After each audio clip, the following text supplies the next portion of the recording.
These give much needed shade during the summer, but how can you keep them healthy during a heat wave? Fox 12's Chandler Watkins joins us now live in Beaverton after talking to an expert. And he's sharing what you can do to preserve the life of your landscape. Hi there, Chandler. Hi guys, he says the most beneficial thing you can do is water your trees properly as the weather gets hotter these last few years especially.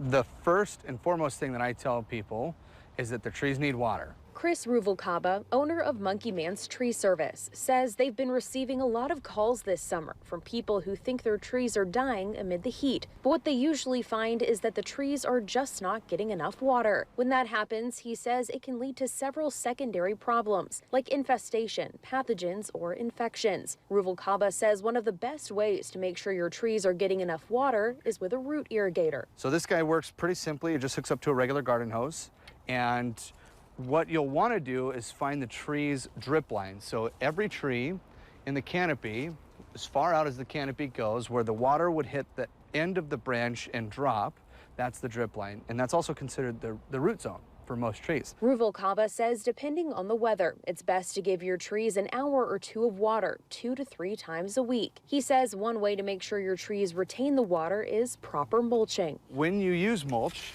you want to come away from the bark quite a bit so that you can see a nice flare right where that bark meets the ground, and then just level it off nice and smooth.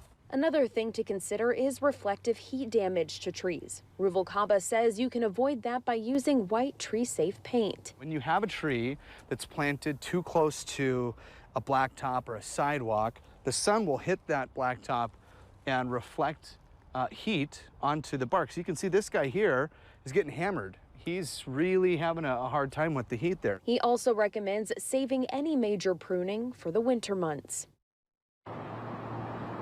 Another thing he mentioned is that stressed trees can lead to broken branches any time of the year. So by watering your trees properly during the summer, they'll be less likely to break off, especially during the rainy season. From Beaverton, Chandler Watkins, Fox 12 Oregon.